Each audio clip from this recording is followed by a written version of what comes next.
and welcome to Red Reviews, the show where we talk about a variety of books from a Marxist and anarchist perspective. And as usual, I'm with my co-host, Justin Clark. Thanks for joining me, Justin. Hey, Corey, how's it going? We're getting towards the end of the year here. We have like two main shows left, this one and the one in 2 weeks.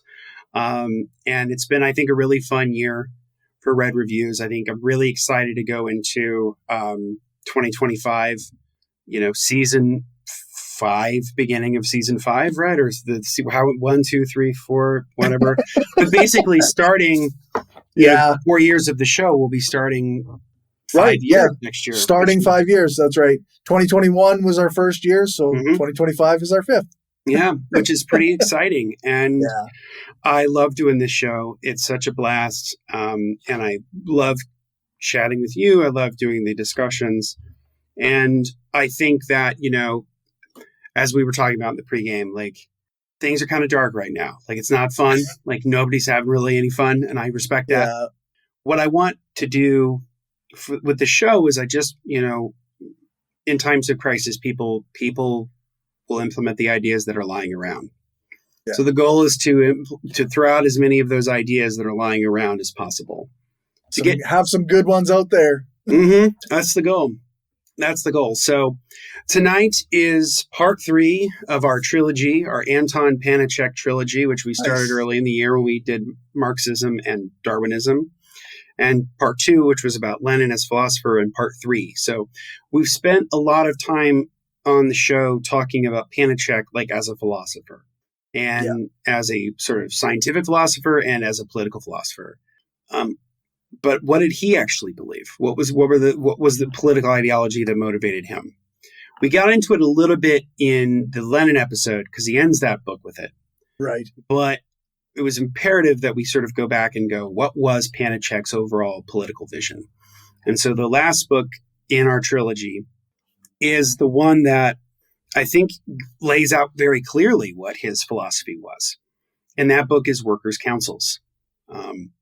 Workers' Councils was written during World War II. Most of it was written in World War II and then finished sort of shortly after World War II. Okay. So it has, a lot of good stuff in it about the war, why the war was fought, why different factions did what they did, and so on, and the implications of what comes afterward. And I think the real question is, for a lot of us, is that you sort of have like the heavy hitters of left theory, the people that everybody kind of knows, right? You got Marx, you got Bakunin, you got whatever. Pannekoek is sort of somebody who's a lesser known figure, but I think is very important because much like Daniel Guerin, he is somebody who blends philosophies. We talk about that a lot on the show, the mixture of Marxism and anarchism and how a vision of that how that vision develops. And so the edition of Workers' Councils that I read was the AK Press edition, which included a sort of a lot of front matter. So it was like they had an interview with Noam Chomsky, where Noam Chomsky was kind of talking about the book. Okay. Because he praises it quite highly. But what's interesting is in the introduction, Robert Barsky, who is a Chomsky scholar and has known him for many years, wrote a biography of Chomsky, says something along the lines of like, Chomsky reads this book not as like a Marxist tract, but more as like a way, like a practical guide to how you implement power with workers, how you build these workers' councils, how you do it. Okay. And when I was reading it, I had like the complete opposite view, which was like, no, like this is actually fairly theoretical. There's a lot of really good, like basic Marxism in the book, like what, like the class struggle, the conception of like class politics and how different factions of class respond to different interests. Historical materialism is all there. So it's all about like how, the material context in which we live shapes our politics and shapes who we are. And then we in turn shape it. There's all of that there. And so, I mean, again, we talked about that in the postgame last time. I mean, part of it's, I think, Chomsky's allergy to anything that is even vaguely European, which is, I think, like interesting to me. He's very much an Atlantic philosopher. He's not a continental guy. So he's like, he's very critical of like the 19th century philosophers like Hegel and Marx and others who were sort of, replacing the sort of politics of the sort of classical liberal tradition of seeing people as individual agents pursuing their interests and moving more to like a social system where we move and we're part of structures. Right. And, but that's not to deny that, like, for one, like, as I said in the post game last time, and I'll say it here, like, I love Chomsky. That's not a dig on him. Right. I have criticisms of him, you know, but I think he's right. He calls this book like solid working class literature. It's like kind of a vague, that's like paraphrasing what he says. It's true. Okay. I think it is. I think it does a really, really good job of taking complex ideas that come out of the Marxist tradition, that are then influenced by some of the sort of libertaire, sort of anarchist tradition, and gives people sort of a very practical guide to action, kind of what he sees as the way to go. And so we'll kind of start with talking about, like, we'll kind of go through a couple quotes and kind of talk a little bit about it, and then we'll kind of go through some of the broader concepts. But before we do that, do we have anybody joining us? Do we have any comments? Velkin999 is here, just said hello. Yeah, there it is. Hello. Thank you so much for joining us. And there, another comment. I'm glad this stream popped up. I was listening to a video about paper tigers and reactionaries that didn't make sense. So this is a nice switch up. Oh, yeah. No. That's very good. Nice that sounds like some here. Maoist. Yeah.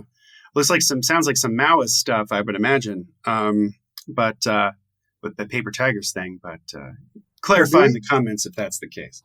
Yeah. But yeah, so actually, before I get into the quotes, I'll give a little bit more background. So for those who haven't watched the other two episodes, so Anton Pannekoek was a Dutch astronomer. He was also a political philosopher. So he wrote a lot about science. And he also wrote a lot about politics, which I think is really cool. A lot of times people who are a part of the sort of left political tradition, they come at it as they're like lawyers or they're philosophers or they're workers, right? Like they're, you know, but he's a scientist. He was an astronomer. Cool. And I love that, right? Because there's this idea that scientists are often reactionary, which is true, but there is also like a really great radical tradition within science. I think of Pannekoek, I also think of Albert Einstein. Albert Einstein, of course, was a socialist, and which I always get a kick out of when people say, "Oh, like the meme of like only low IQ people would be socialists or whatever." Yeah. It's like, first off, IQ is nonsense to begin with. Yeah. But we'll table that. But for the sake of your argument, we'll say IQ is important. If it is, one of the smartest men who ever lived thought socialism was the way to go. So just throwing that out there. So just for there. Pannekoek was somebody who lived a very long time. I think he was like born in the 1860s and he lived well into like the 1950s. He lived, I think, into his late 80s or early 90s. And so he lived a very long time and saw a whole lot of history. Like it was, he got through the beginnings of the working class movements in Europe all the way through the end of World War II and beyond. Like that's a huge span of time to be sort of conscious and thinking about things, which gives him a level of like wisdom that I find very interesting. Mm. The other thing that's cool is that a lot of us, why is Pannekoek still someone that people read today? A lot of that has to go with the people like Chomsky and Chomsky's teachers who were influenced by Pannekoek. It's also the influence of another philosopher and political theorist from the 20th century named Paul Mattick. Okay. Paul Mattick who's an interview of his with someone else is at the beginning of this book. Okay. That was done in the 1970s. It was supposed to be for some version of the book that never came out, but the interview is very interesting. And so Mattick was kind of a popularizer of Pannekoek's ideas. Yeah. Mattick is probably somebody we'll do on the show at some point. His classic book is Anti-Bolshevist Communism. Okay. So again, it comes out of that strain. It's critical of the Leninist strain of Marxism. So those guys won't like us again. They won't like us again, yeah. So, but because part of it is I really genuinely feel like, and we've talked about this before, it's part of the reason we do the show, right? Is that you have sort of the Marxists over here and the anarchists over here, and they don't often talk. Yeah. And I think that's for I think that's a mistake. Yeah. So the political left is kind of in the wilderness now, especially after the election of Trump and his ascendancy to the second term. The political left is kind of in the wilderness. And so I think this is a time for people to realize that a lot of the sort of traditional ways of doing things aren't working. Let's try something else. Let's pull some influences from something else. So Pannekoek was definitely a part of that sort of libertarian communist tradition. And he's very critical of a variety of different things. So he's obviously very critical of the state. Yeah. And that puts him more on the anarchist end than it does the more traditional Marxist end. He's very critical of the way in which states are structured around capitalism. The modern state exists to perpetuate capitalism. That's why it exists. And in order to transcend it, a new economic form has to emerge. But Pannekoek argues that it's not the kind of supposed socialism that we see in places like the Soviet Union, because the Soviet Union is not really socialist, or it's not really even particularly communist. It's a state capitalist system, right? And a state capitalist system is one in which you still have like the means of production, you still have the commodity form, you still have money, you still have all of these things. You still have a power imbalance between workers and owners. The difference is in state capitalism, the owners are the state. Right. And we made this distinction before in a previous episode where we were talking about the difference between fascism and communism, or state socialism, or state right. Right. Fascism is when the corporation and the state become one, where the ownership of the means of production is still private, but the political system is deeply tied into that system. I think even Mussolini said it could be also named corporatism. Yes, it's exactly what it is. That is what fascism is. And it comes in different forms based on the material conditions of an area, right? But in general, it's the melding of the corporation and the state. As I've said before, Stalinism, or sort of state capitalism, is when the state is the corporation. Yeah. And so instead of the ruling class being a sort of coterie elite of the bourgeois who own the means of production privately, it's an intellectual elite, a coterie of owners that are the state. It's the apparatchiks, right? Yeah. It's the central planners. They're the ones who set the terms, and the workers just sort of have to abide by them. And they don't really have much of a say in the matter. Yeah. And what Pannekoek argues for is to kind of get beyond that and to build something completely different, which is workers' councils. Nice. So we've talked about different types of socialism, whether it's sort of like a democratic socialism of, say, like a Michael Harrington, or the sort of the influence of that on people like, say, Bernie Sanders. Right. You have sort of a democratic socialism, or a sort of Kautskyism, where it's we will pursue the political and social and economic revolution through transforming the state, through traditional means of like capitalist, the traditional means of bourgeois politics, bourgeois middle class politics, which is, i.e., through the state. And so, you win elections, you win a coalition. That coalition comes into power. It then wields power to move the state or move the society towards socialism. That's like a democratic socialist move, right? Pannekoek's very critical of that because he just doesn't think the state is capable of doing that, which I think there's a certain level of truth to that. Because I would probably heavily agree with that. Because for every social democratic or democratic socialist gain that you can have in a society, it's all up to the caprice of elections. So the next election could put conservatives into power and they pull it all back. Yeah, so it's everything the state can give you, they can take away. Absolutely. And then obviously, like, fascism doesn't work because of how deeply corporate it is and its corporate system, and also the way in which it persecutes minorities. It stifles freedom of speech and freedom of expression, which is very important to Pannekoek for politically democratic society. And so his alternative is what he would call workers' councils, where you build an economic system where the means of production are owned collectively and controlled democratically by workers' councils. And these councils would be set up, which would be a mixture of both people with expertise and the regular average person, and that it would be a mix of those two systems together, and that capitalism can kind of build the technology in which we can do this with. So we talked about this in the Koei Saito episode. We talked about the idea of cybernetics. We talked about Cybersyn, which was the integrated economic planning program done in Chile under the Allende government, and how it was a system of technical planning where real-time reports would come in from these either worker-owned or worker-controlled enterprises, which would then provide information to the government. The government would then adjust policy depending upon what information they received from them. So it's a form of planning.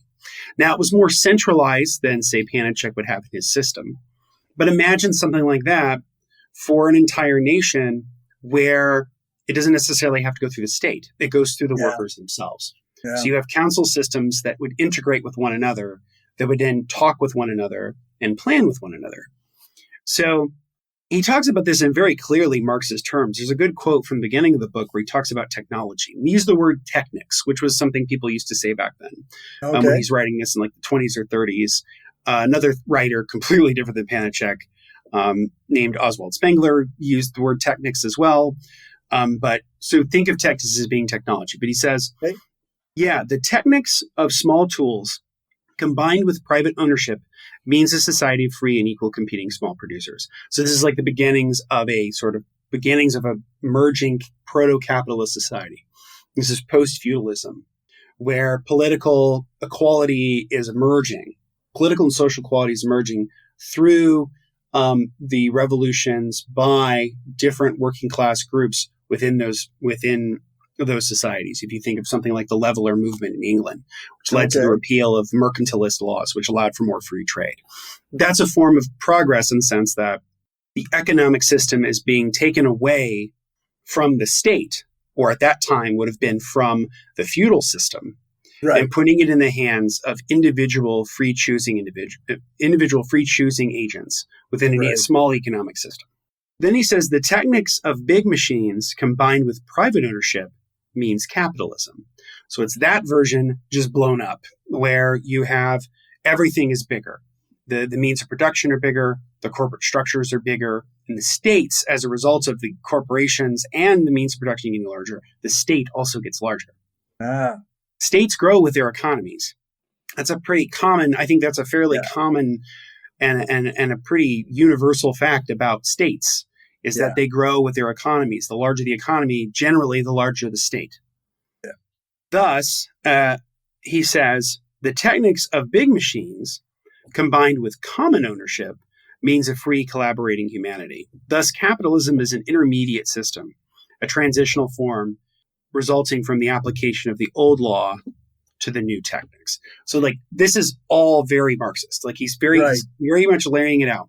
We go from feudalism to proto-capitalism, sort of the beginnings of a sort of petty bourgeois system, moving into capitalism, which is dominated by the centralization of the means of production and the ownership of the means of production in corporations. That can then take two or three directions. It can either take fascism, where the corporation and the state become one in terms of their broader goals. But the corporation stays around, private ownership stays around.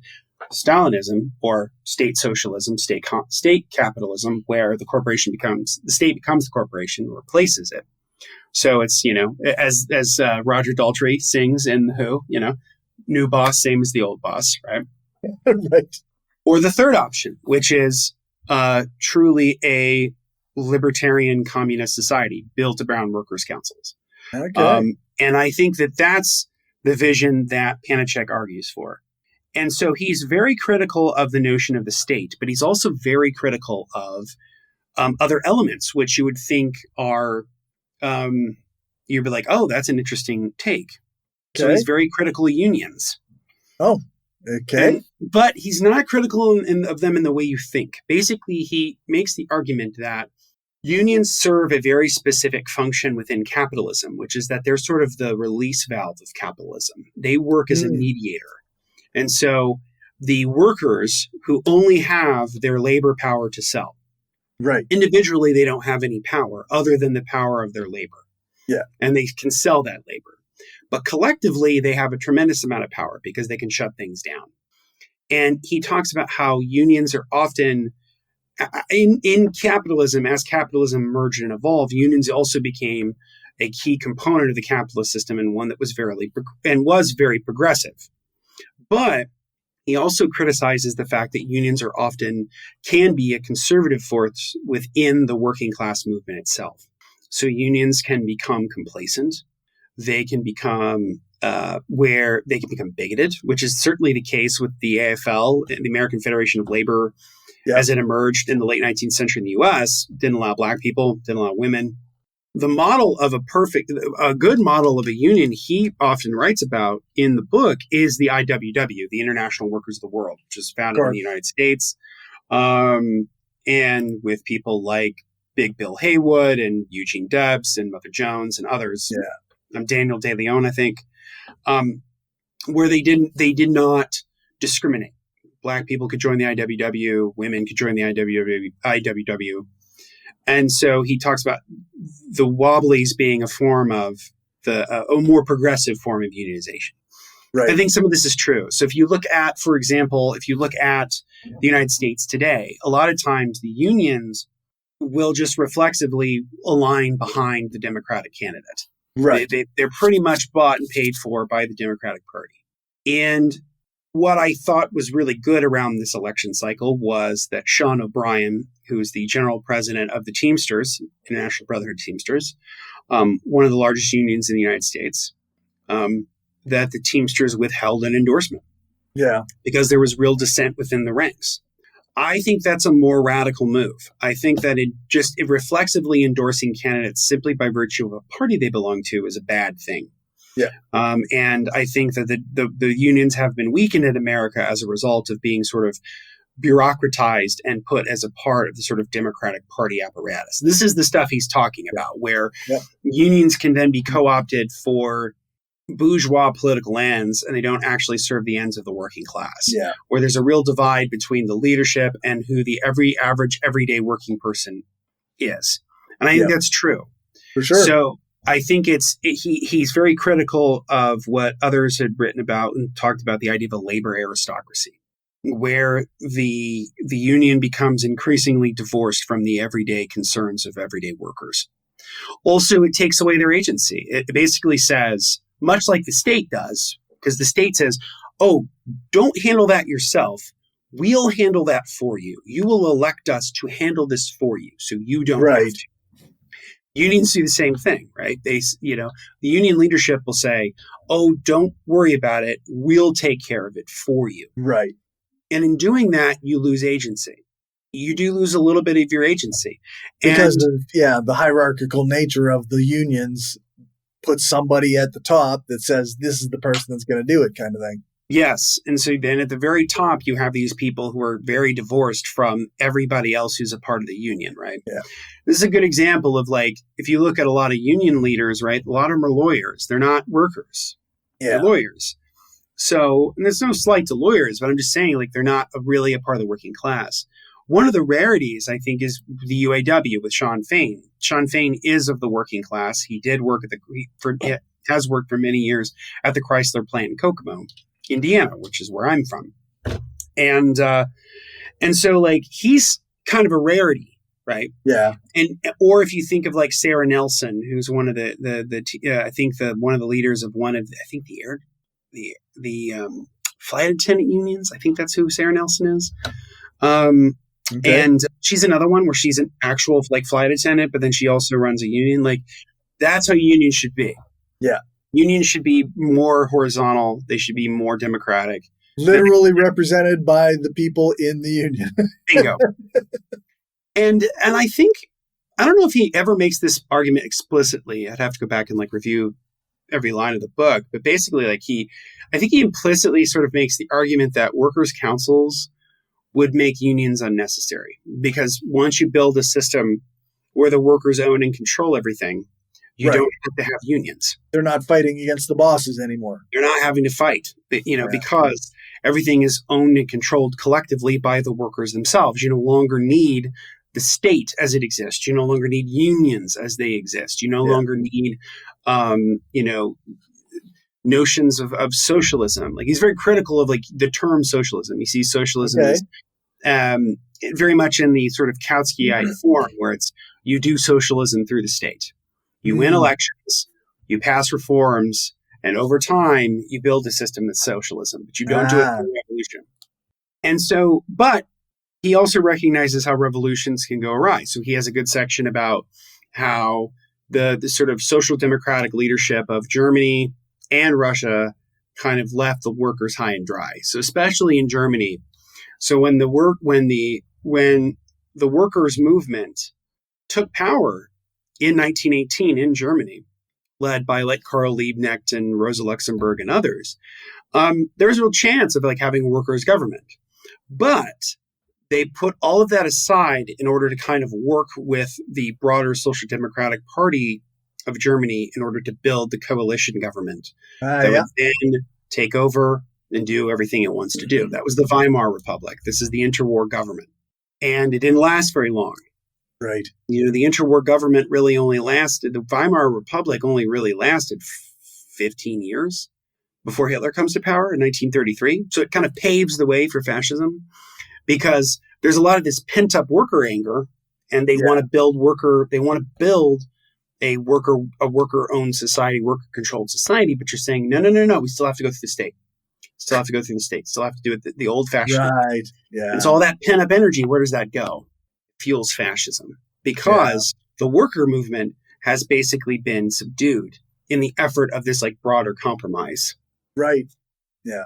And the same thing, a version of this also happens in Russia in 1905. We talked about this when we talked about, I think, Rosa Luxemburg, and we talked about Reform and Revolution. We talked about the first revolution in Russia in 1905 was led by workers for workers, right? And again, they compromised in their broader principles in order to achieve certain democratic ends. And in those ends, you know, it was like the creation of the Duma, like the legislature, the creation of limits on powers of the Tsar. Of course, that didn't work either. And then in 1917, you have another revolution in Russia. Again, led by the workers councils. That's what Soviet means, as we've talked about before. The word Soviet means councils. It means workers' councils. But again, that system then gets overridden by the Bolsheviks, who then sort of co-opt the revolution for their own ends, and then build the Leninist state. Yeah. So, so for example, Pannekoek talks a lot about the idea of the dictatorship of the proletariat in workers' councils.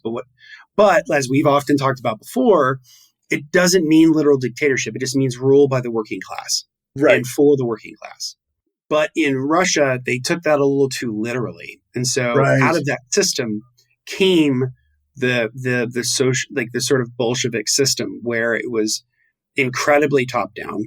And over time, opposition parties were banned. The anarchists were banned. They couldn't even display anything publicly after Kropotkin's death in 1919 and all that. Yeah. And of course, this would all come to a head when eventually Lenin dies and Stalin comes to power. And any hopes of like this genuinely being a worker state are done. Like it's done. Yeah. So it becomes a state that's ruled not by like the capitalists, but it's ruled by the Soviet bureaucrats. It's ruled by the Bolsheviks. There's sort of a clique that kind of lords over everybody else. So again, it's not really the world we want to build. Yeah. So Pannekoek is like seeing all of this and going, well, how do we avoid this in the future?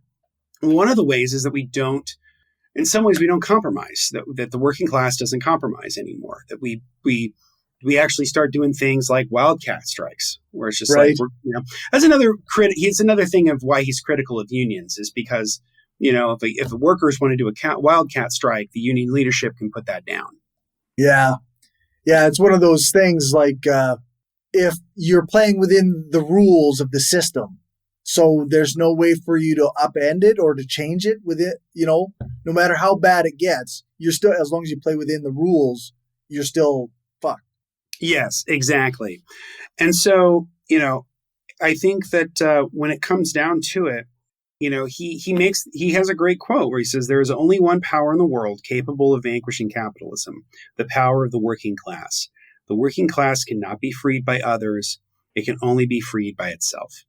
Yeah. And that's I think that's the big difference between, say, like Leninism and sort of libertarian Marxism of Pannekoek's variety, is that Leninism basically says the revolution will be organized by a few select people, and they will be the ones who guide the working class towards socialism. Right. They're the party that rules the party. over. Yeah. And then, but workers' councils or anarcho-syndicalism, or however you want to call it, libertarian communism, is the opposite of that, where the working class actually organize things on their own terms by their own means. Yeah. And I think that's it's a radical move. I mean, I think it's what's interesting is people think of it as being, too, I don't know, like too romantic, or it's not realistic or whatever. And it's like, well, if you think about it, we've tried other different ways. We've tried the reformist route and that didn't work. We tried the Leninist route and that didn't work. So like, let's try this, which is to build a system of councils who are democratically elected and chosen, where decisions are coordinated for the benefit of all instead of the benefit of a few. Yeah. And that we can actually build that system. And so, he talks about how,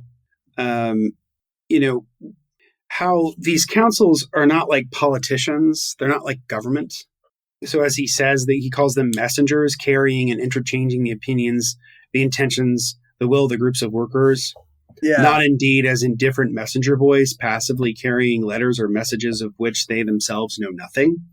They took part in the discussions. They stood out as spirited spokesmen of the prevailing opinions. So like there are going to be people within the workers' council system who are going to have more of a knack for doing that kind of work than others. And that's okay. Like there's nothing wrong with a diversity of talents. Right. Because that's what often people say, like as objections to like socialism or communism or whatever, is they'll say like, oh, well, people don't really work like that. It's kind of against human nature. It doesn't, like, people will be motivated by their own selfish interests. And like Pannekoek acknowledges this very clearly. Like he has a section in the book where he talks about, he's like, yeah, people are motivated by their self-interest, but it's about building a better world where those self-interests and the collective interests of everybody start to become one. Yeah, like when you say self-interest, do you mean self-interests, or do you mean the capitalist version of self-interest where it's like, I will always do what gets me the most money, right? Yes. Yes. So like self-interest, like there are things that you can do all the time that would supposedly be in your self-interest, but actually would be undermining your broader self-interest. Right. We think about this all the time. Like part of like, would it be in your self-interest to eat as much calories as possible? Yeah, probably. Like if you were living on like the plains of Africa, 300 million years ago or whatever. Yeah. But today, like it's not in your best interest to do that. You forego certain present pleasures for future gains, you know? Yeah. And then sometimes you'll do things that are against your self-interest, but that in the long run actually make you feel good. Like they'll be better for you, like donating to charity or doing mutual aid work or like all this other stuff. Like it may not necessarily be in your self-interest, like specifically like in the short run, but it is in the long run because like you're happy, you're enjoying doing the work. It's that's an end in and of itself. Yeah, that's right. If you take away the capitalist version of success and you like say like the feeling of fulfillment is in your self-interest, then you might, then that's an easy substitute. Exactly. And so here's a good quote about what council organization is. He says, council organization is a real democracy, the democracy of labor, making the working people master of their work. Under council organization, political democracy has disappeared because politics itself disappeared and gave way to a social economy.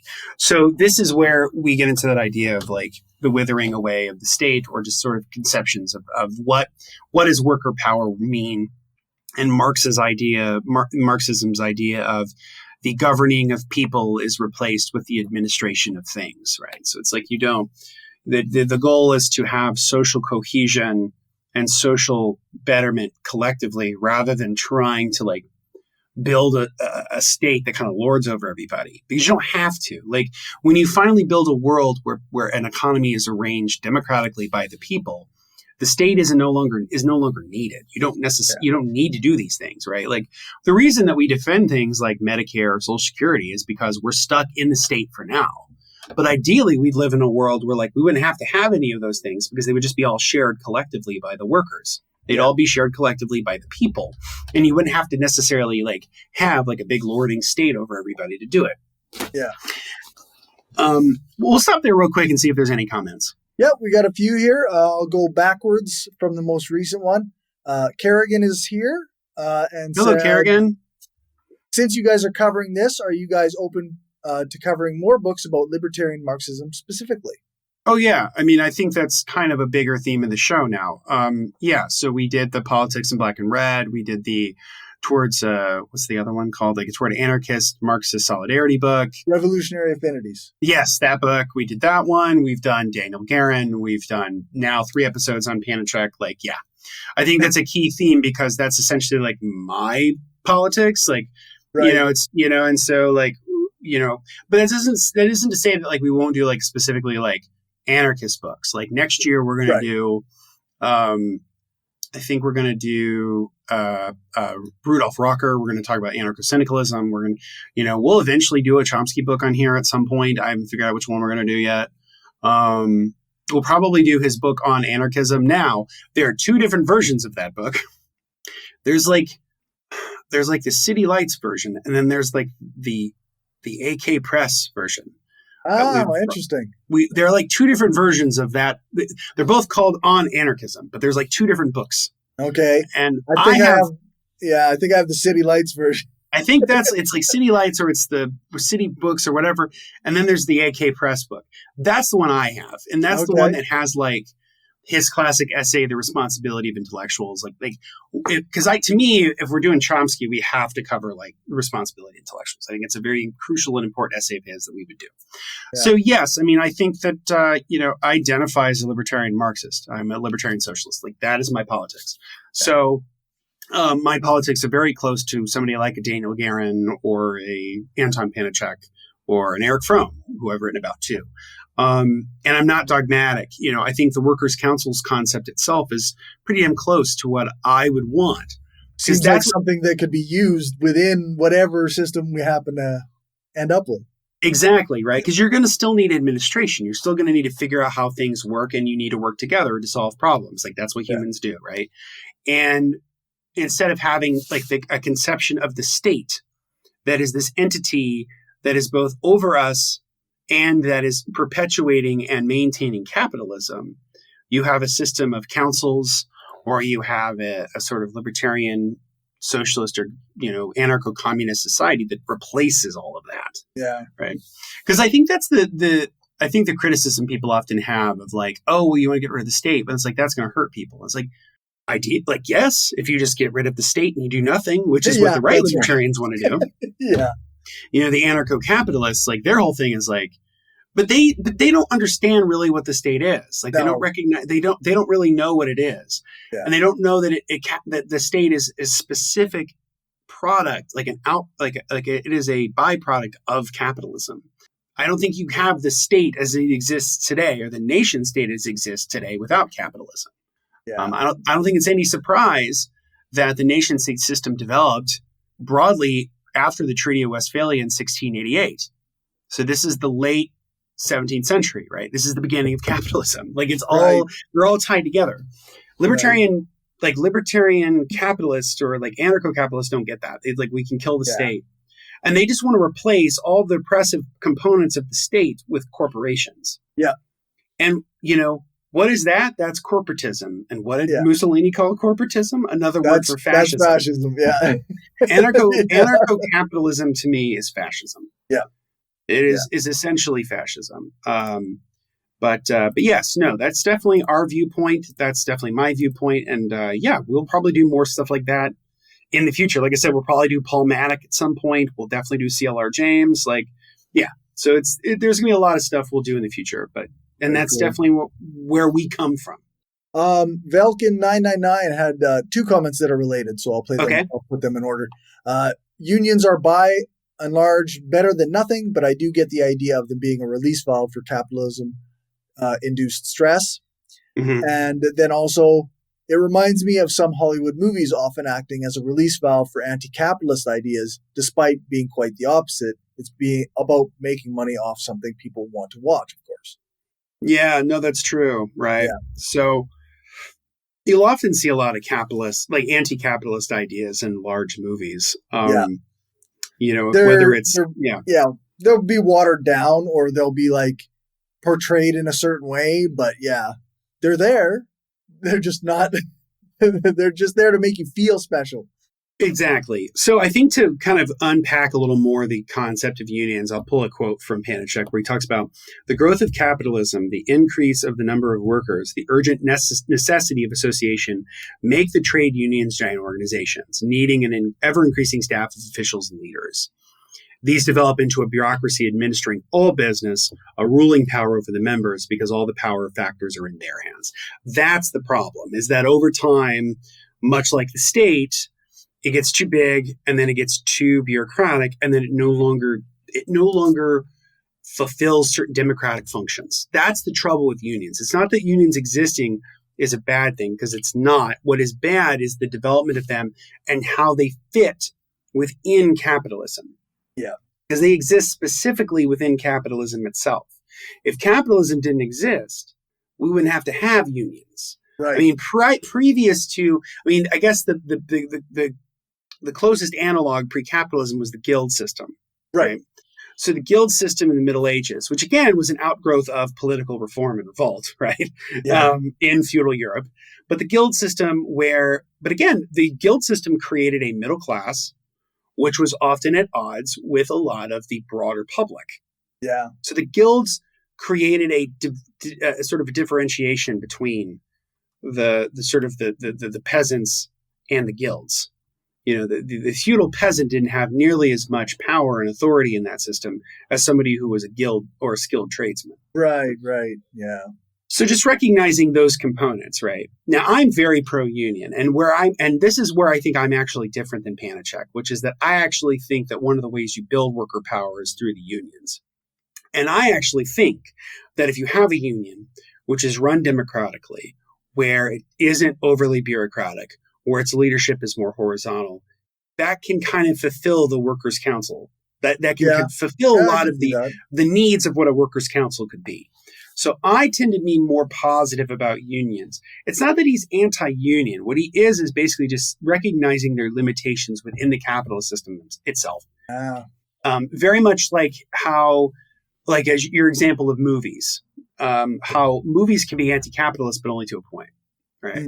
Or they have to do it like through the veneer of things. Like I think about a lot of the Wachowskis' work is like that, where so if you think of something like The Matrix is like this anti-capitalist trans allegory, right? Right.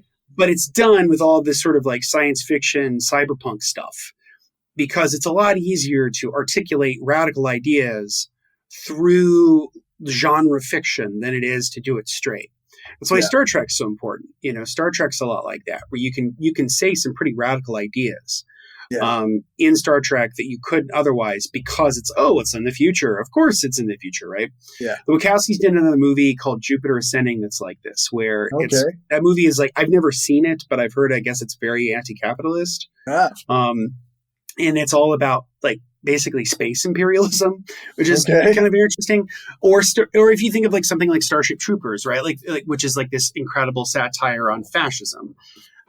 That's why I love science fiction. Science fiction is very much a great conduit for anti-capitalist ideas. Yeah. And critiques of modern life, going all the way back to Fritz Lang's silent film classic Metropolis, which is in many ways not explicitly an anti-capitalist film, but is very much a critique of like modern life, the production of the sort of mass consumption society that was emerging in the 1920s as a result of big corporate capitalism. That movie is very much a sort of window into that world and a mirror for society to see itself. So, I think a lot of times art is a great way of expressing bigger issues that are going on.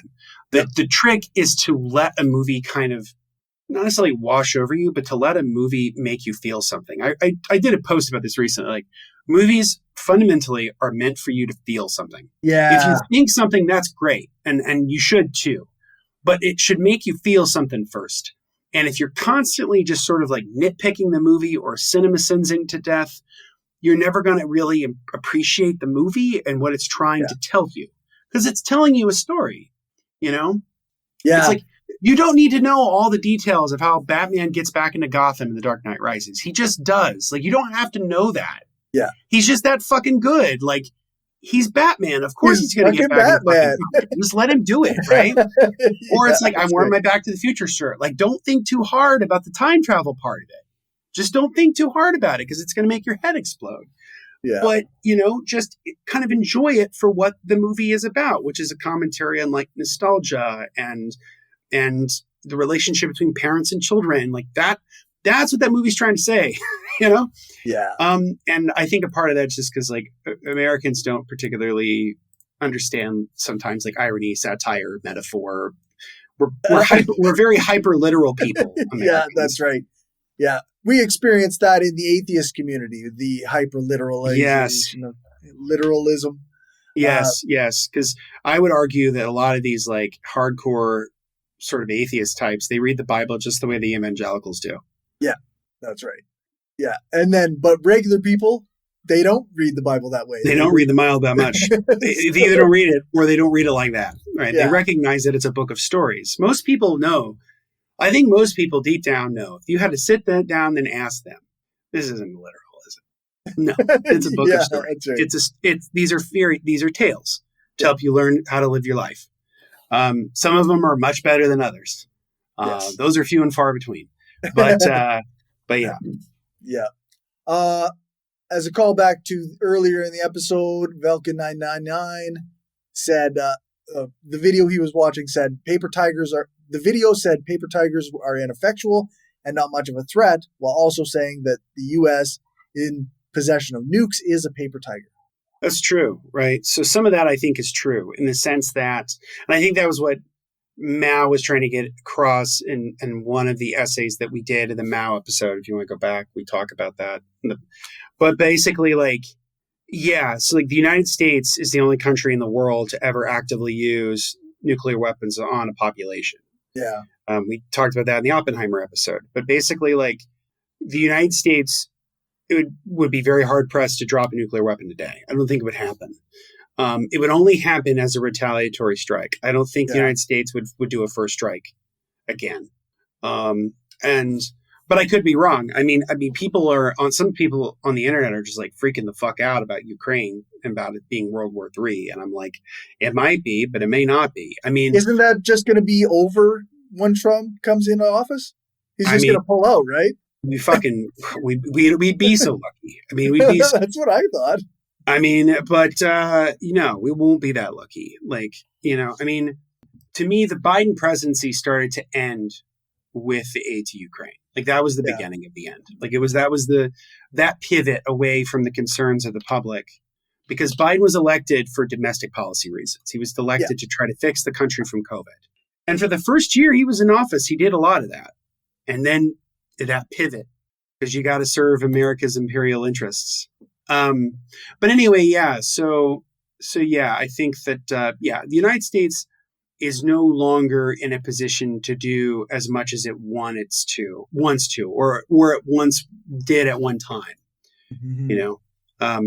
I recently read a book about Charles Lindbergh and Franklin Roosevelt and about the beginnings of World War II and the different sides. And the author ends the book, H.W. Brands, the historian, ends, whether they like it or not, countries have the foreign policy they can afford. It's like, yeah, that's true, right? And he's not like a Marxist. He's not like a radical historian. He's pretty middle of the road, but like he's right. Like, in America, like the reason that we are like the world, we became the world power that we did was because America at the beginning of the 20th century was the largest economy in the world. Yeah. And until the rise of China the last few years, America has remained the largest economy in the world for over 100 years. So you're going to build a foreign policy based on that. But yeah, America is in some respects a paper tiger. We wouldn't drop a nuclear first strike. The other thing too is that we talk a big game about certain things that we do and then we don't do them. Or we have other proxies do it. Like a lot of the shit that Israel does is stuff the United States would like to do, like directly, but it can't because of international pressure. So it sort of throws it on Israel to do. Because people think like, oh, Israel sets the policy of the United States. No. It's the other way around. Like Israel is effectively a colony of the United States. It is the 51st state, not Canada. But somebody I saw on Blue Sky was saying, Canada would be the 52nd state because Israel was the 51st. Israel would be the 51st state. Yeah. And then maybe the 53rd state would be Puerto Rico, but they should have a right to vote on that, whether they want to be their own country. But because Puerto Rico, again, is like another weird holdout of the American imperialism at the dawn of the 20th century. But I think that we're living in a world now where things are rapidly changing quickly. Yeah. And I think it will behoove anyone to recognize that the United States is no longer as powerful as it used to be. And it really hasn't had the power that it thinks it's had since the end of World War II. Like America has, Americans fought to a stalemate in Korea, and that went nowhere. Yeah. And then we lost the war in Vietnam, and we were there for years and years, and nothing came out of that. We were in Afghanistan for 20 years, and nothing came of that. We were in Iraq for 20 years, nothing really came of that. In the sense that, are these stable countries? But is incredibly profitable for the shareholders of major corporations that benefited from it. So for them, it was fabulous, right? For Boeing and... Yeah, it's almost like that thing we were talking about where the corporate and the state... Yep. Yeah. And the thing is that America is moving increasingly close to that. People have that discussion of is Trump a fascist? And it's to me, the point is kind of moot. It doesn't really matter. Whether you call him a fascist or not, he's a hard right authoritarian who's going to do hard right authoritarian things in the service of capitalism and in service of corporations. Is he going to do that? Yeah. But here's the thing. If Kamala Harris was elected, she'd do a lot of the same shit. Yeah. So by that logic, would you also call Kamala Harris a fascist? Some would. I might. Some would, right? Some would call Joe Biden a fascist. I mean, you can make those arguments. Yep. I would say the broader argument is don't so much argue about whether terms apply or not and talk more about what are they actually doing? Yeah. And then that can kind of determine what's going on. I think that's more important. That's why I keep telling people with Trump, don't pay attention to what he says. Yeah. Pay attention to what he does. It's really it's very crucial because he's going to say a lot of crazy shit over the next 2 years. And usually how it goes is he'll say something crazy and then everybody will be paying attention to that.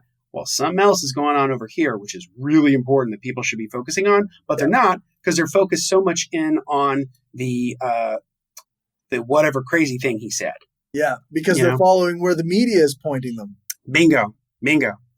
But yeah, so I mean, I think we live in dark times, and that's why I think Pannekoek's book's important because he wrote this in the late 30s, early 1940s. When fascism was ascendant in Europe and when the world was fighting a war to stop fascism. Pretty important. Yeah. In terms of to pivot and kind of talk a little bit about what does it look like how do you wield worker power? So he talks about the general strike and how the general strike could be a key component of how to build that world.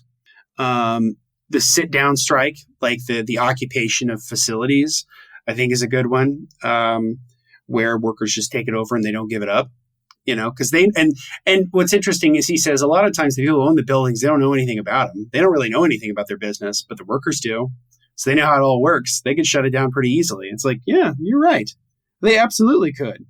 But then a lot of the book is talking about World War II. And so we'll kind of talk about, he has a really great section of the book where he lays out, all a chapter it's called the foe, where he talks about all the different types of enemies to the working class. So he talks the English bourgeoisie and how that developed and how the English bourgeoisie, grew out of the sort of the development of big, large-scale industrial capitalism in the country, and how England was kind of like the first majorly industrialized country, and so its political system sort of grew out of that. And so the sort of petty bourgeois shop owners, a la like the butcher, the baker, the candlestick maker, right, the Adam Smith stuff, would eventually develop into the big, big classes. And they were often at odds with the landowning elite, and the landowning elite would eventually lost out to the capitalists. Same with the French. Like the French, their development of their ruling class, their bourgeoisie was very different. It was much more tied to the land. And then, of course, there was a succession of revolutions and different types of governments, going from the sort of imperial governments of the Napoleons to the republics. And because of that, the French kind of developed out of those weird exigencies of the French Revolution, and how the French Revolution would devolve into Napoleon. And so it's the continued concentration of power rather than a more democratizing force. There's a section about the German bourgeoisie and how it developed, and how, again, Germany was very different, because Germany wasn't really a solidified country until the 1870s, after the Franco-Prussian War, right, when Prussia defeated France, and then under Bismarck, Germany was solidified into a single country. Before then, it was just like kind of a bunch of little fiefdoms. Italy was very much the same way, where in the 19th century, you see the development of nationalism. Nationalism is different than the state. The nation is a different thing from the state. So like the state is the political apparatus of a given territory, but the nation is the cultural apparatus of an area or territory. Right. The historian Benedict Anderson would call them, classic book in history, social history, imagined communities. That's what a nation is. And so nationalism, to Pannekoek, as he calls it the essential creed of the bourgeoisie. What for this class stands above the individuality of separate man is the community indicated with small differences of meaning by the different names of nation, people, fatherland, or state. So it is a form of collectivism, right? But it's a form of a sort of a pernicious collectivism, where instead of people pursuing their own lives and pursuing their own freely developed talents within a community which supports them, it's a community that is sort of guided around flag and country. And so oftentimes it's putting things together as a product of history, or the nations will often have a common language, but sometimes they don't. So for example, like a country like Switzerland generally speaks French, but or German, depending on which area of Switzerland you're in. Belgium's kind of the same thing, where, in Belgium, some people spoke German and some people spoke French. Then you have areas like the Basques, which is between France and Germany, where they kind of speak their own language and it's kind of its own thing. We've talked about how nations can exist without states. So, for example, like the Basque region in Europe is kind of a state. It's not a state. It's between France and Germany, but it is kind of a nation. It kind of has a connection of social and cultural ties. Palestine is like that, where Palestine's not like technically a full-fledged state as recognized by the United Nations, like say the way that Israel is. But, you could make the argument that Palestine is a nation, right? It's the nation of Palestine. Yeah. And so it's those differences between state and nation that are crucial to kind of think about as we go forward. But nationalism is in service of capitalism, in the sense that as you build a larger and stronger nation, you can then build a larger, stronger, more corporate capitalist system. Right. Which is serving the purposes of the nation, right, rather than serving the interests of the people. Right. So Chomsky, I've been listening to Chomsky recently. He talks about one of the things you find interesting in the way people frame things is the national interest. You'll have to hear this phrase, like this is in the national interest. Well, it turns out what the national interest is the interest of the 12 corporations in a trench coat that roll over the United States. Somehow. And the special interests, they always call them the special interests. That kind of sounds bad. Special interests are the people. Yeah. So it will have you railing against the people and celebrating corporations in the name of the national interest. Right? Yeah. So this is how nations warp conceptions of human solidarity. And so he kind of goes through that and talks a little bit about that kind of stuff. He talks about how the workers movement essentially collapsed during World War I as a result of nationalism.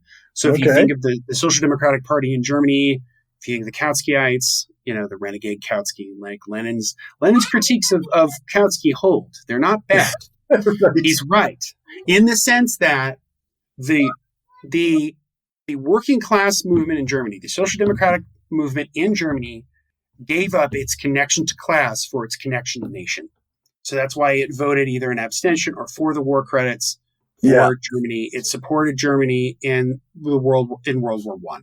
And that completely undermines the workers' movement, without a doubt, right?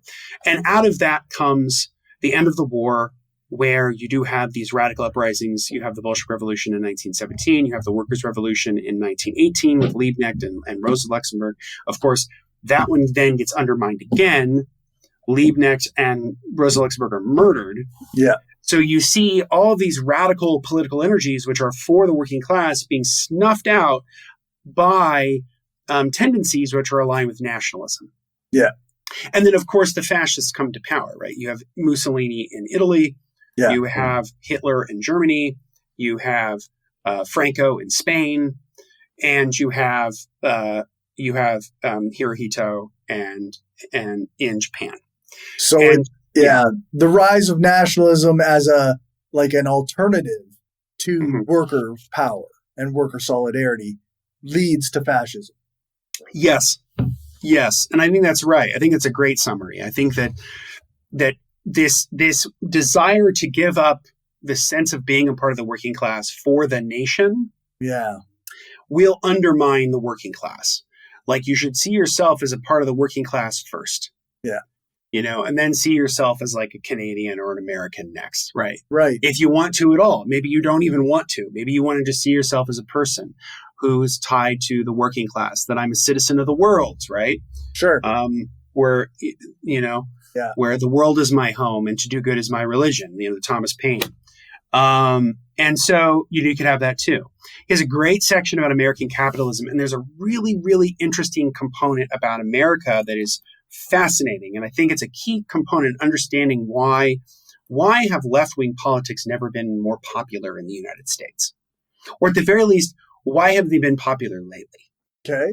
And I would say a lot of that is historic. So Pannekoek writes about how in America, the United States never had a feudal period. Right. It never had a feudal system. It never had a system of lords and serfs. Right. And because it never had a system of lords and serfs, and then like lords and serfs and the guilds, which was sort of like the middle class, it never had a notion of class to begin with. Right. Americans never really had that, because Americans were by and large, especially at the end of the 18th century, where the American Revolution happens, 1776 to 1783, and the emergence of the U.S. Constitution in 1787. Most of America is fairly poor. Most of them are poor farmers. Most of them are poor farmers, or they're middle class, small, working class people. Some working class. Once you get into like the development of like the textile industry, like Lowell, Massachusetts, in the early 19th century. And then, of course, by the time the development of large capitalism, by the mid 19th century, the development of the railroads and steel and oil. But because America never had a feudal period, it never really had a clear conception of class. Yeah. And as a result, Americans are much more tied to the nation than they are to a notion of class, which I think makes a lot of sense. Yep. I think the other thing is that the United States is one of the few nations in the world that was founded upon ideas. And so people can say, like, and there's a lot of good criticisms, like, oh, it was founded on the genocide of Native Americans. That's true. It was founded upon the enslavement of Africans. That's true. Like, I'm not discounting any of that. Yeah. Having said that, the United States never had a king. It never had like a nobility. It never had any of that. So the United States was predicated on the development of an idea, that idea of liberty, right? That if you we hold these truths to be self-evident, that all men are created equal. Like, the United States is founded on concepts more than it is just brute force, although brute force is certainly a part of it. Right. And so because America has this sort of democratic religion or democratic creed, it doesn't have as clear conception of class. But that starts to change in the late 19th century and into the early 20th century with the emergence of the U.S. populist movement in the 1890s. Of course, then you have the development of what leads into William Jennings Bryan's run for the presidency in 1896, where the populist movement is sort of absorbed into the Democratic Party, and then loses to William McKinley. So Right. that sounds pretty familiar. But so I think that's very important to recognize that because of America's interesting history of being this sort of colonial outpost, they didn't really have feudalism and didn't really have class distinctions in the beginning, that notions of class are often harder for America to understand. Yeah. I would also just add that in the last, nearly 250 years of the American Republic, that it's also just propaganda, right? Like Americans are one of the most propagandized people on the planet. Yeah. And he talks about the limitations of like bourgeois democracy and how bourgeois democracy is extremely limited because it's predicated upon middle-class values, and middle-class values are not in the interest of the working class. They're much more in the interest of sort of preserving the status quo. Yeah. And then he talks, and then he has a section on fascism and Nazism, which is very, very good, and sort of lays out how, as we've discussed before, how fascism, especially in Germany, develops as this melding of the corporation and the state, where the corporations continue to be private, they continue to be held in private hands, but they serve largely state-directed purposes. The state sort of gives them tons of subsidies, directs them what to do, and a lot of times it's for the development of armaments, like the buildup of a wartime system. And so as he writes, right? Right?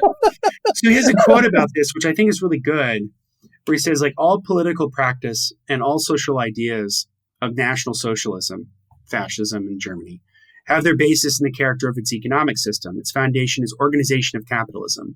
Such among the first adherents who insisted upon the old anti-capitalist program were, of course, soon dismissed and destroyed, which is true. Whether it's Antonio Gramsci, the Italian Marxist, thrown in prison in Mussolini's Italy, or the political dissidents, of course, who were in Germany, who were either in concentration camps. Obviously, many of whom were, of course, Jews, and they were executed, or they survived, but they lost their families, or they lost their livelihoods, they lost their homes, and the working class movement dies as a result, right? One of the first things that the Nazis do when they get into power is ban the Socialist Party, ban the Communist Party. Like they do, like it's very explicit, because they argue that the working, the sort of working class movements, that's Bolshevism's like this Jewish plot to destroy Germany and right? Because if you think of the history of Marxism, of course, Marx is ethnically Jewish. Right. His father converts to Protestantism in order to maintain his social standing, but Marx is Jewish, right? Yeah. Leon Trotsky, the great Russian revolutionary, is a Jew. Rosa Luxemburg is Jewish. It's like, so they can just say like, oh, look at this Marxist movement. It's all look at how many of these people are Jewish. Look how many people of these people are Jews. And it's like, that's a no-go, right? Yeah. And so you see this organization of capitalism. Like ultimately, capitalism survives because the state directs it to its purposes. Like the capitalism is strong because it's able to mold to whatever the state wants from it, and vice versa, right? So it ultimately creates this like what Pannekoek calls the transition from free to planned capitalism, because that's what fascism is. It's a planned economy. Because people are like, well, they were called the Nazis. They were called, National Socialists. That's true. But they weren't really socialists in the sense that they used that word because it was a way of being able to sort of get some working class or populist cred without having to do anything. Yeah, they certainly didn't follow any socialist theory. Yeah, no, they didn't. And it certainly didn't follow Marxist theory. They certainly didn't follow anarchist theory. So, so you have all of that. And so it's, so yeah, like he even lays it out very clearly. So he's like, this socialism is National Socialism. Nationalism, the mightiest ideology of the bourgeoisie, stands over all other ideas as the master they have to serve. The community is the nation. It comprises only the fellow people. Labor is service of the people. This is the new, the better socialism, entirely opposed to the international socialism of Jewish Marxism, that by its doctrine of class war tore the national unity asunder. It made the German people powerless. National Socialism makes the national community a mighty, unbreakable unity.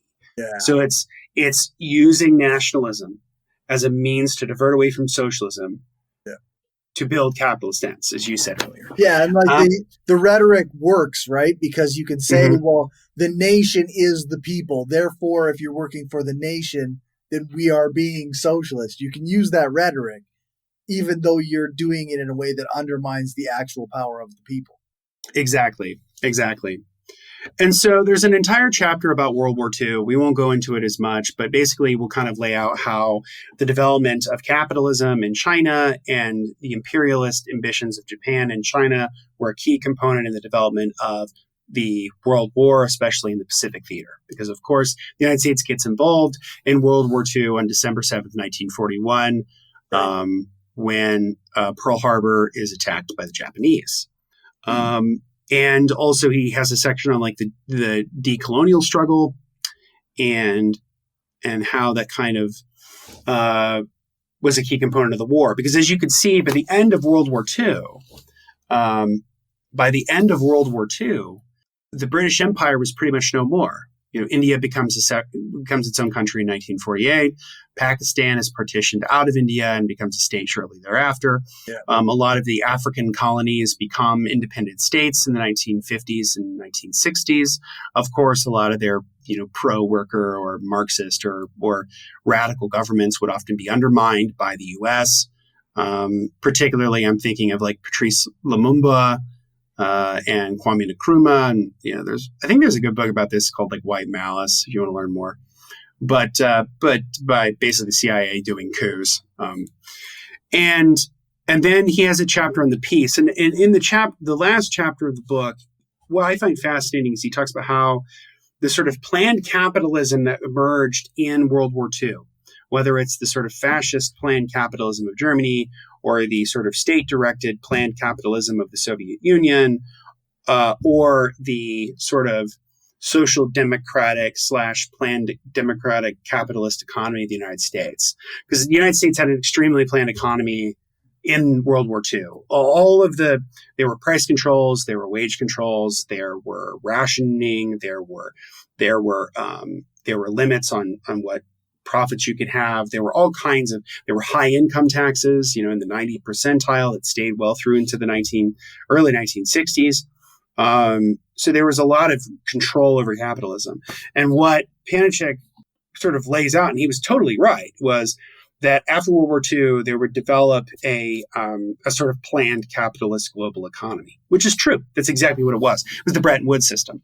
The Bretton Woods system, which instituted the U.S. dollar backed by gold as the global reserve currency of the world, capital controls, not just within the country, but between countries.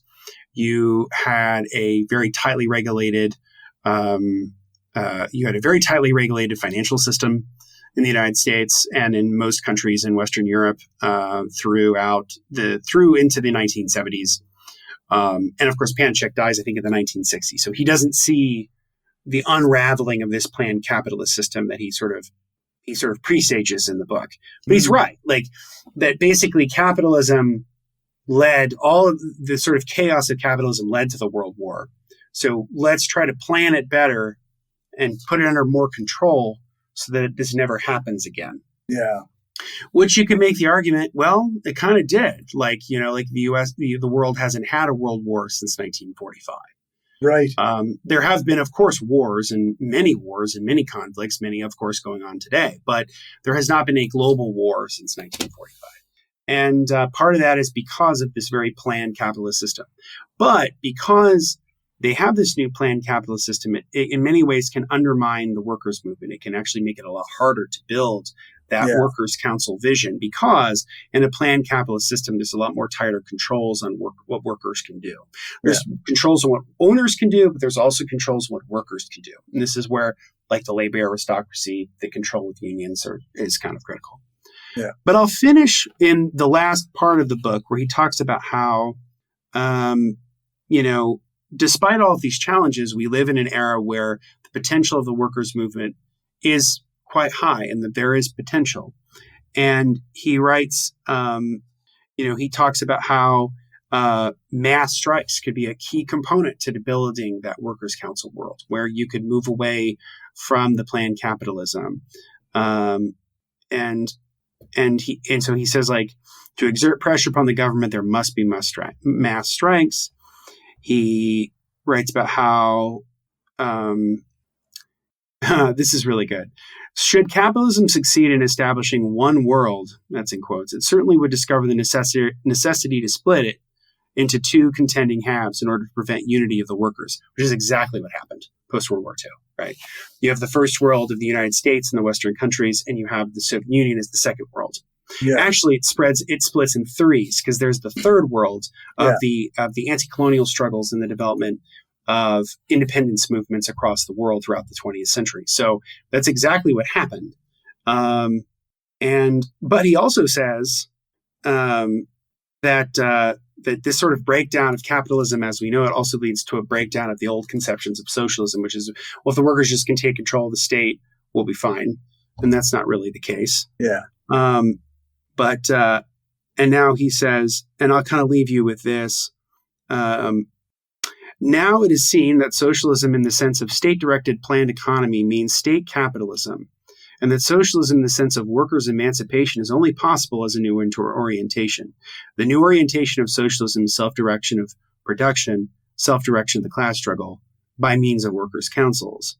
Now the goal becomes distinct. Opposite to the stronger domination by state-directed planned economy of the new capitalism stands what Marx called the association of free and equal producers. So the call for unity must be supplemented by indication of the goal. Take the factories and machines. Assert your mastery over the productive apparatus. Organize production by means of workers' councils. So as any good Marxist, he's thinking about this dialectically. So there are challenges, but there are also prospects. Yeah.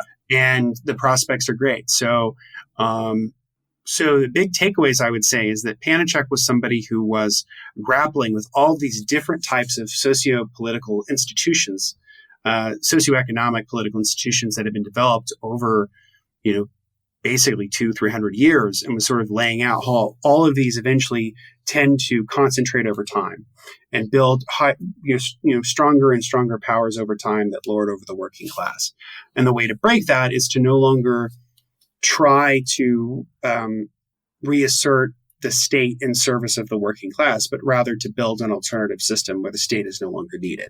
Yeah. Reminds me very much of that classic quote from the writer Audre Lorde, who said, "You cannot dismantle the slave master's house with the slave master's tools." Right.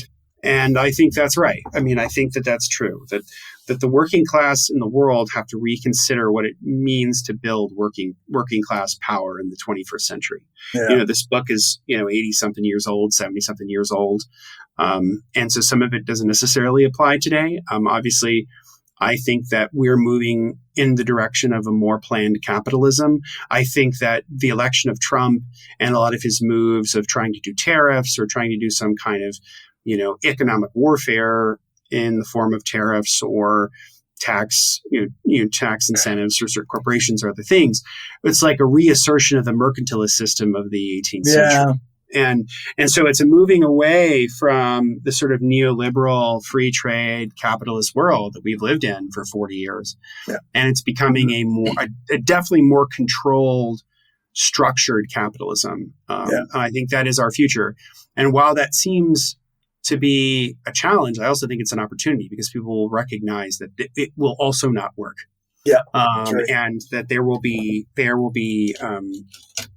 absolutely be challenges to the system by the working class in any means available to them. So yeah, I think that so that's Anton Pannekoek. That's workers' councils. There's a lot of other stuff we could have covered, but I think that he's an incredibly important thinker in the history of Marxism, also to a certain extent in the history of anarchism, because he's this bridge between the two. Right. And I do think, as Chomsky said, that it is good working class literature. And I think it's something that people should read. It's very easy to read. It's not particularly hard to read. Cool. And it gives you a very good overview of like kind of how World War II happens, which is great. Instead of the sort of traditional notions of like democracy versus fascism, like some of that's true, but like it's also competing economic systems. Yeah, so sure. That closes our trilogy of Pannekoek. Nice. For Red Reviews. Before we go, do we have any other final comments or questions we can finish off before we finish up? Yeah, there was a bit of a back and forth there for a while when we were talking about movies and whatnot. But ultimately, Velkin999 said capitalism can also aid in the rise of fascism by making competition the norm. It leads to the rhetoric of blaming an outgroup for taking your money and work, but not the corporations in a trench coat. That's right. Yeah. So that notion of competition becomes ingrained. People just sort of think of that as being, and they naturalize it, right? They say, well, competition is human nature. They'll say something like that. Yeah. Yeah. I guess not to get too far off topic, but like the book that I'm reading for the local book club is Humankind by Rutger Bregman. And he covers a lot of that stuff, like how human nature is not actually this competition and whatnot, and like how we're actually like pretty cooperative. Yeah. And people don't realize like capitalism is a lot more cooperative than people think. Like within a firm, there's a tremendous amount of planning and cooperation. And then even between firms, there's a lot of planning and cooperation in terms of price fixing. And capitalism does not mean free markets. Like the free market is a fiction. Yeah. If it ever existed, it certainly isn't here now. Much of what we have in society, including our companies that we work for, we do non-transactional things all the time, and it kind of props up the whole system. So because people recognize that a rising tide lifts all boats. That like if you actually build a system of cooperation, it tends to work better than a system where everybody's constantly competing with one another. That sounds miserable. Also, you wouldn't get anything done. Yeah, like you wouldn't be able to do anything because there'd be too much disruption going on. Right. That's right. No, for sure. So I guess all that leaves is what are we covering next time? So next time will be our last regular episode for the year. We are going to be doing Capitalist Realism. Is There No Alternative by Mark Fisher. I've been wanting to talk about Mark Fisher for a long time on the show. Just kind of never quite happened. But we're going to end the show, I think, end the season, our year, with a really important book of the modern left, a sort of classic of stuff of the last 20 years. So that'll be what we cover next time. Nice. And I guess that just leaves, where can people find you? So people can find me at justinclark.org. Website's right down there. You can check out my latest essay, which is up there, which is Hope in the Machine Towards a Humanistic Technology, which is all about the challenges that we face with AI and with the development of sort of Silicon Valley, and how we can build a better technology and build a better technological system based on some of the ideas of Eric Fromm and humanism and sort of humanistic socialist ideas. So that's my latest essay. So you can definitely go check that out. Nice. And you can also follow me on social media. I'm at Justin Clark PH. PH stands for Public History. I am on Instagram. I'm on Threads, and I'm on Blue Sky. I'm technically on TikTok too, but I don't really post there. But I'm mostly active on Instagram and Threads. And so you can follow me there. And as always, please consider becoming a patron, patreon.com/skeptical leftist. We're doing a lot of really interesting things here. You just had an episode release, an interview with the great Steve Shives. Yeah, that's right. It's really cool. Yeah, it was a very nice chat. I didn't challenge him on liberalism or any of the like. We just had a nice chat. So That's good. That's good. It's called like Beyond New Atheism, right? Or Leaving New Atheism? Beyond New Atheism, because we kind of shit on the New Atheist movement a little bit. Good. It's like beating a dead horse, but sometimes that's fun. Well, the other thing is, it's like they're not gone, right? So like two of the four horsemen are now dead, but the other two are still out there and being awful as usual, especially that's Sam right. Harris. And they still have tons of followers. So, yeah. Ugh. I fear for my country. New atheism led to the intellectual dark web. Which has new led... atheism is to blame for Jordan Peterson and Joe Rogan. Yep. And Donald Trump. Like, I would basically argue that the new atheist movement was a component that led to the rise of right populism and Donald Trump. Like, to me, it's all the same sort of ecosystem. Deeply tied in there with Gamergate and the anti-feminist movement and the red pill community and like all that shit. Thank you, new atheism. Yeah, fuck you indeed.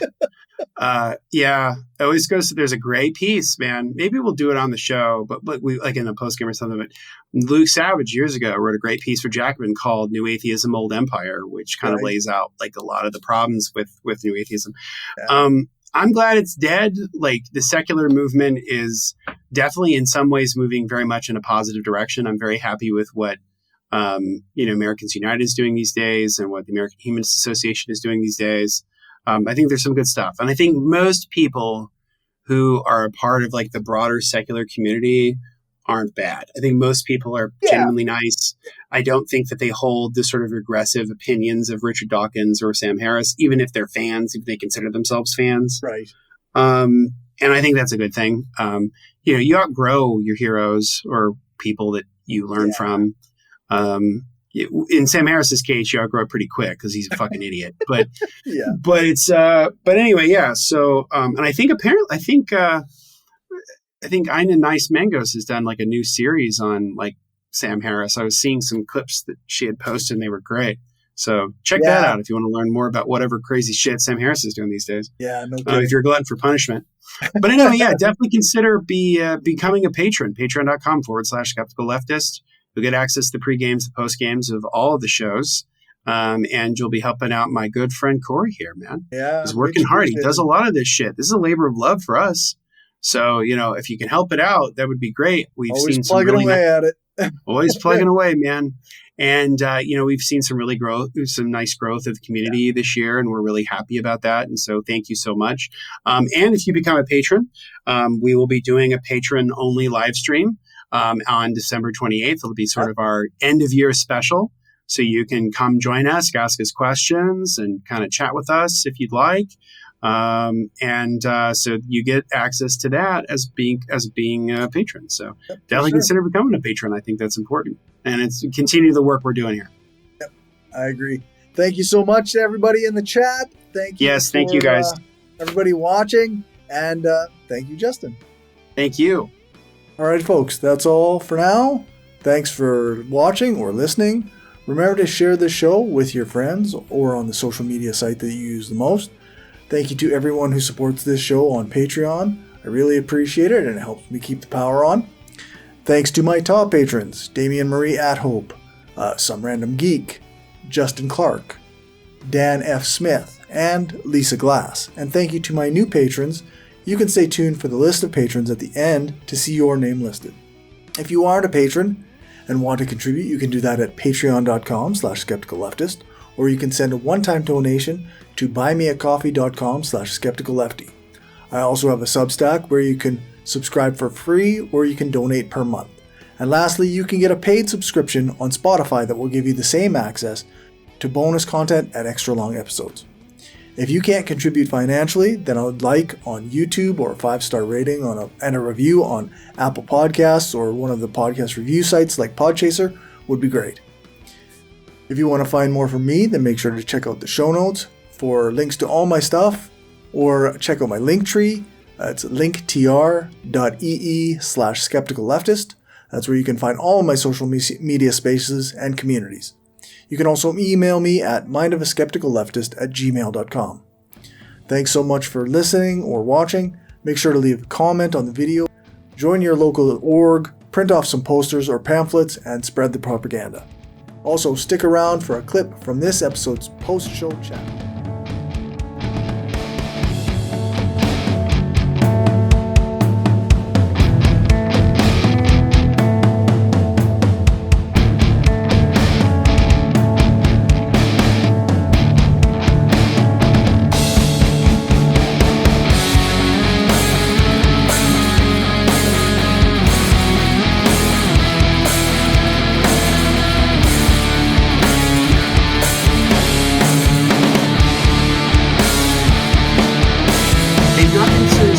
Since Lyndon fucking Johnson. And I'll tell you right now, until they get serious about power, they will be forever basically the controlled opposition. This is part of this discussion. I saw this meme on Twitter the other day from a fucking liberal, right? Okay, let's hear it. And it's that meme with the sailor girl and she's holding a sign and it says, leftists will always side with fascists over liberals because they're mad at liberals and want to teach them a lesson. Oh my God. Like how? That's so dumb. It's so dumb. So dumb. That's like the Billy Madison where he goes like, everyone in the room is now dumber for having heard your answer. That's right. Like, are you kidding? You kidding me? You know nothing about the left. If you think that we're mad at liberals and that's going to make us side with fascists. Like, yeah, wow. we are mad at liberals, but we don't care about teaching you a lesson unless you want to join the left. That's like saying, oh, wow, that weasel scratched my face. Let him scrape off my whole face. Just despite the other weasel over there. It's like, it's really stupid. Again, it's that moralistic, like liberal bourgeois view of the world that is just so pernicious. It's not tied to anything real. It's not tied to anything substantive.